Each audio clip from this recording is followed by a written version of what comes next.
The offer came at 11:47 on a Tuesday night, in a hotel suite that cost more per night than most people earned in a month. Nolan Prescott didn't knock. He never knocked. He was the kind of man who assumed every door in the world was already open for him, and in 38 years of living, he had rarely been proven wrong.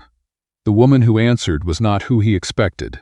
He had been told the physiotherapist was good.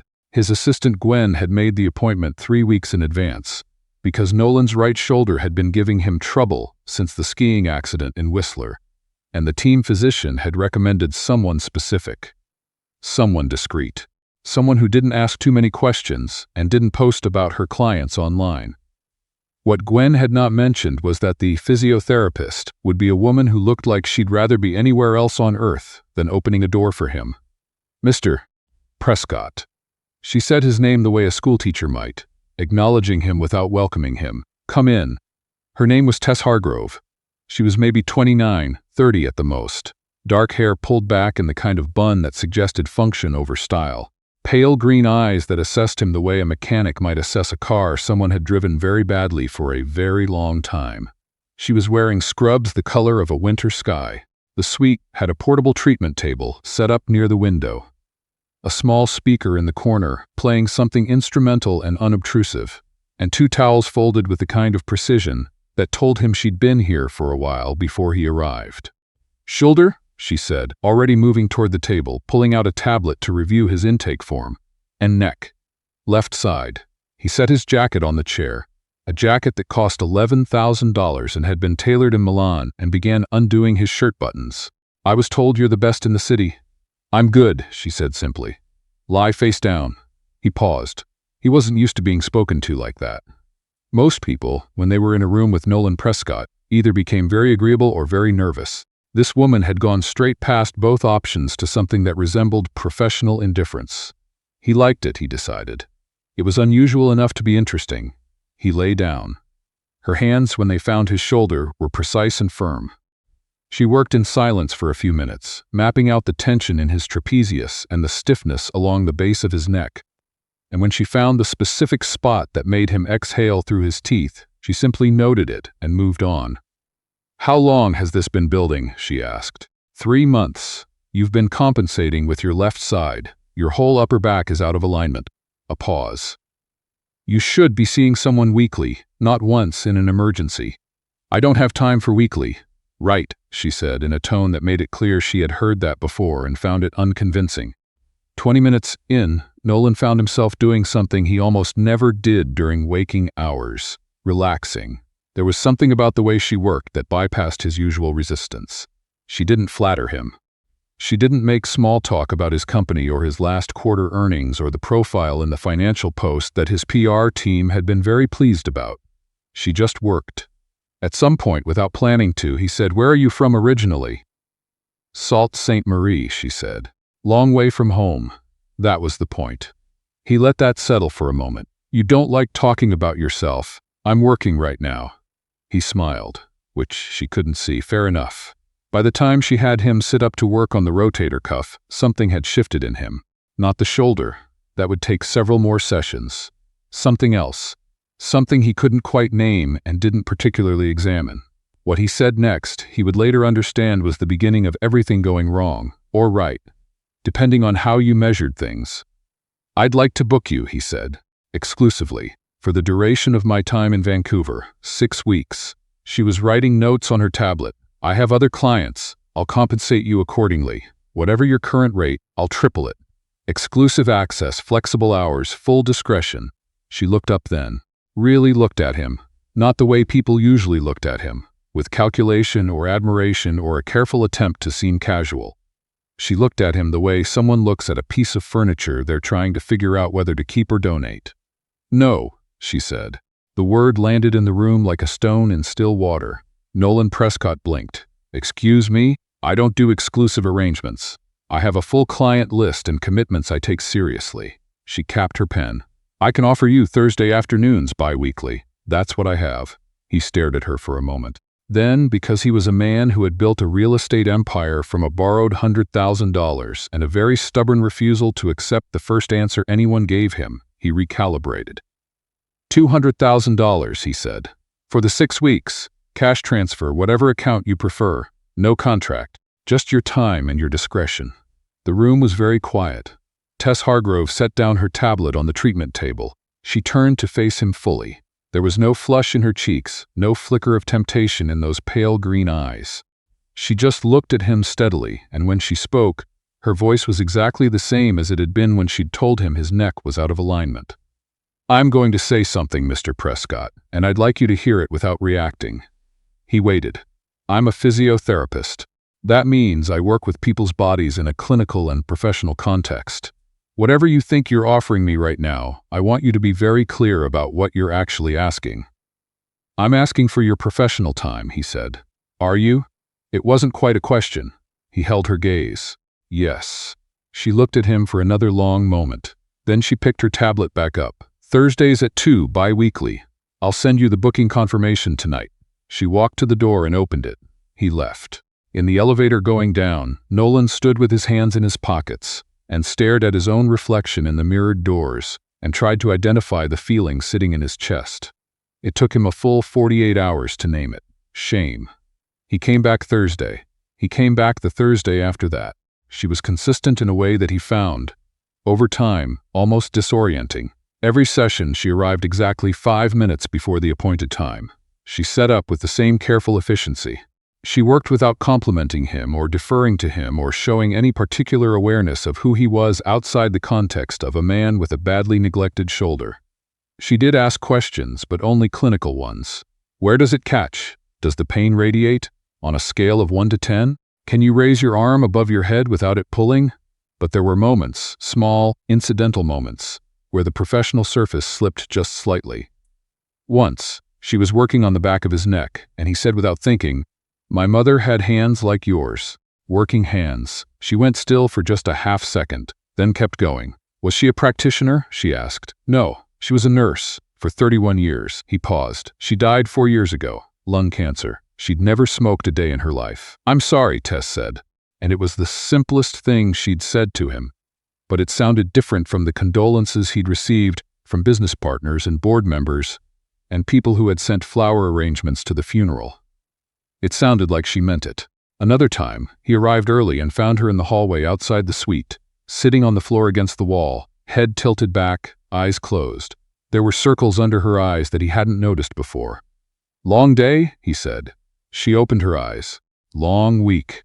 She stood up immediately, smoothing her scrubs, becoming professional again so quickly it was like watching a tide go out. "You work too much," he said. She gave him a look that could have cured a sunburn. Interesting thing to say to someone you offered $200,000 for 6 weeks of overtime. He deserved that. By the 4th session, he had stopped thinking of her as his physiotherapist. He had started thinking of her as Tess, which was a distinction he understood was dangerous and made no effort to address. By the 5th session, he had started asking himself a question he had no business asking. What was she running from? Because she was running from something. He could feel it the same way. He could feel a structural weakness in a building. Not always visible, but always present. There was something about the way she had said that was the point when he'd mentioned Sault Ste. Marie being far from home. There was something about the way she handled the rare moments when her guard slipped and put it back so fast, like she'd been practicing for a long time. He knew the shape of that particular skill. He had built his own version of it in his 20s, when his father's company had collapsed and the family had lost the house in Oakville, and he had decided, very deliberately, that no one would ever see him that way again. The difference was that whatever Tess Hargrove was guarding, she was guarding it for someone else. He didn't know how he knew that. He just did. It was at the beginning of the 5th week that he made his second mistake, which was considerably worse than the first one. He had been in a meeting for 7 hours. A development project in Burnaby was hemorrhaging money because the contractor had miscalculated the foundation requirements, and Nolan had been in rooms full of lawyers and engineers all day, keeping his voice level and his face neutral, while inwardly cataloging exactly how expensive this mistake was going to be. By the time he walked into the hotel suite for his Thursday appointment, he was carrying roughly $300,000 worth of suppressed frustration and nowhere to put it. Tess was already there. She looked up from her tablet. "You're tense," she said. Thank you, I hadn't noticed. She let that pass without comment, which somehow made it worse. He sat in the chair by the window instead of going straight to the table. He looked out at the city, the harbor, the mountains, the early November light going gray over the water. I want to ask you something, he said. Okay, and I want you to tell me the truth. She set the tablet down. I generally do. He turned from the window, looked at her directly. What happened to you before you came to Vancouver? The silence in the room changed quality. Tess's expression didn't move, but something behind her eyes did, a very small, very controlled movement, like a camera shutter, there and gone. That's not a clinical question, she said. No, it isn't. She looked at him for a long moment. Then she said quietly, Why do you want to know? Because you're the most self-contained person I've ever met. And I've built a career on reading people. He paused. And I think something happened that you haven't told anyone about, and I think it's costing you. Another silence. Tess moved to the window, stood a few feet away from him, looking out at the same view. When she spoke, her voice was careful and even, like she was placing each word down deliberately. I had a daughter, she said. She was born premature, 26 weeks. She survived. She was in the NICU for 4 months and she survived. A beat. Her father didn't want her. He left when she was 2 weeks old and a specialist told us she might have developmental delays. She stopped, pressed her lips together. He left. Nolan didn't say anything. She's 4 now. She's in Sault Ste. Marie with my mother while I save enough to move us somewhere with better specialist access. The waiting lists there are 2 years long. In Vancouver, it's 14 months. A pause. I'm here to cut that wait time in half. He was quiet for a long time. Is she? She's perfect, Tess said, and the way she said it was the most unguarded thing she had ever allowed him to hear. She has some speech delays. She gets tired easily. But she's the funniest person I've ever met. And she loves otters, and she draws these elaborate pictures of horses that she can't quite explain but is very serious about. Nolan turned away from the window. He thought about the $200,000 he had offered her 5 weeks ago in this same room, and exactly what he had been thinking when he'd said it. He had told himself it was professional. He had told himself it was just convenience. He had told himself a lot of things that, standing here now, he could not make himself believe. Tess, he said. She looked at him. I owe you an apology. She blinked. It was the first time he had genuinely surprised her. The offer I made you, the first night. He kept his voice level. I told myself it was professional. It wasn't, not entirely, and you handled it with more grace than I deserved. He paused. I'm sorry. She looked at him for a very long moment. Then she turned back to the treatment table and said, Lie down. Your shoulder isn't going to fix itself. He almost laughed. He didn't, but it was close. The crisis, when it came, arrived the way crises usually do, not as a single dramatic moment, but as a series of small pressures that had been building for weeks. Nolan's assistant Gwen called him on a Wednesday morning in early December to let him know that a journalist named Stuart Fenn from a financial news outlet had been making inquiries about the Burnaby project. Standard enough. But Gwen's voice had a particular careful quality that told him there was more. He's also been asking about your personal schedule, she said. Specifically about recurring appointments at the Fairmont. Nolan was quiet for a moment. How did he get that? We're working on it.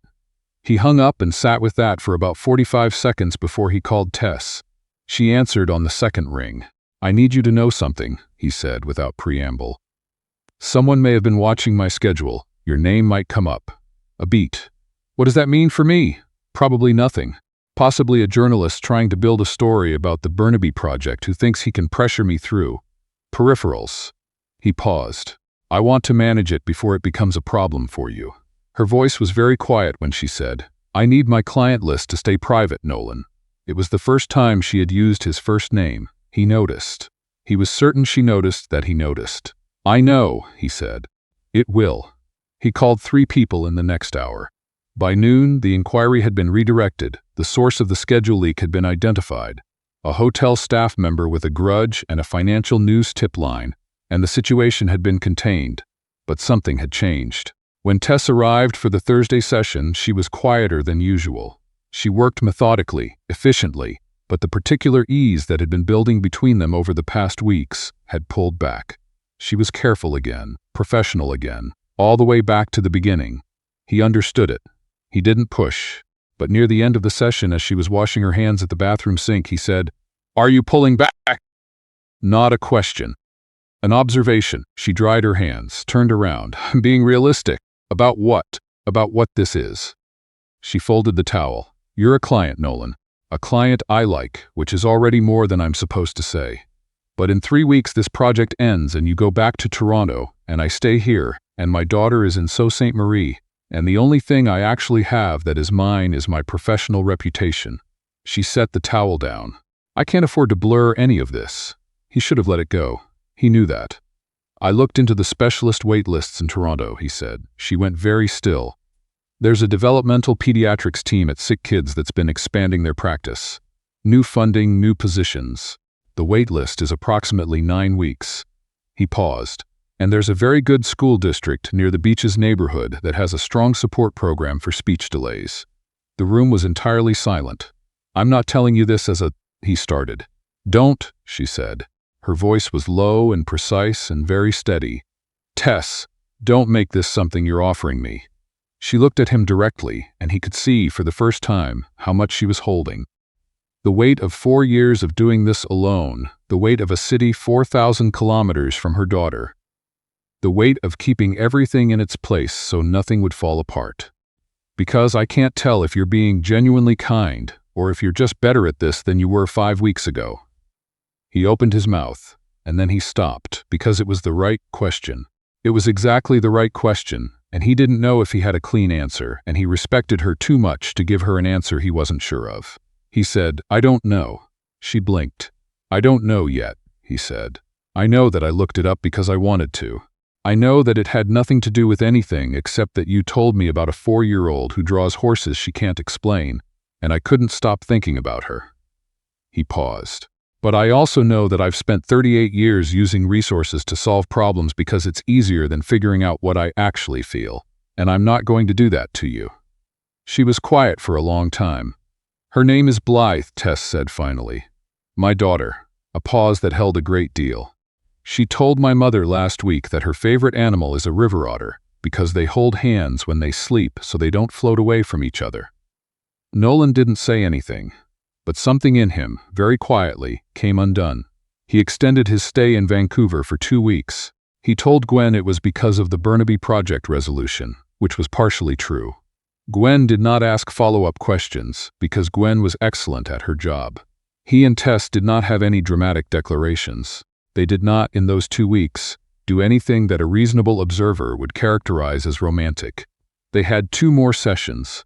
They had dinner once at a small Lebanese restaurant on Commercial Drive that she suggested, where they talked for 3 hours, and he learned that she had wanted to be a marine biologist until she was 16, that she spoke a little French, and that her mother's name was Rosette, and she was the most practical woman on earth and had been Tess's anchor for 4 years. He talked too, more than he usually did, about the years after his father's collapse, about the particular exhaustion of being the person everyone looked to, about how he had gotten so good at managing optics that he had, somewhere in his 30s, started to lose track of what he actually thought about things. "You know what I noticed about you?" Tess said, near the end of that dinner. "What? You apologized to me." Actually apologized. She was turning her wine glass slowly. "I've worked with a lot of men like you, wealthy, self-assured, used to getting exactly what they want, and not one of them has ever looked me in the eye and said they were wrong." She looked up. "I didn't know what to do with it, honestly. I almost didn't believe it." "What made you believe it?" She thought about that. "You didn't try to make it about you. You just said it, and then you stopped." He looked at her across the table. This woman who had come to a city alone and built something from nothing, who had been offered a sum of money that could have changed everything, and had said no without a flicker of hesitation, who talked about her daughter like she was the fixed point everything else moved around. "I'd like to meet her," he said. "Blythe." Tess was quiet for a moment, not the careful, guarded quiet of the early sessions. Something softer. "She's very serious about the horses," she said. "She'll want to explain them to you. I'd like that. She might not like you right away. I can wait." Tess looked at him for a long moment. Outside the window, Commercial Drive moved through its evening. People in coats against the December cold, lights in the restaurants, and the little bookshop across the street. the smell of snow that was coming but hadn't arrived yet.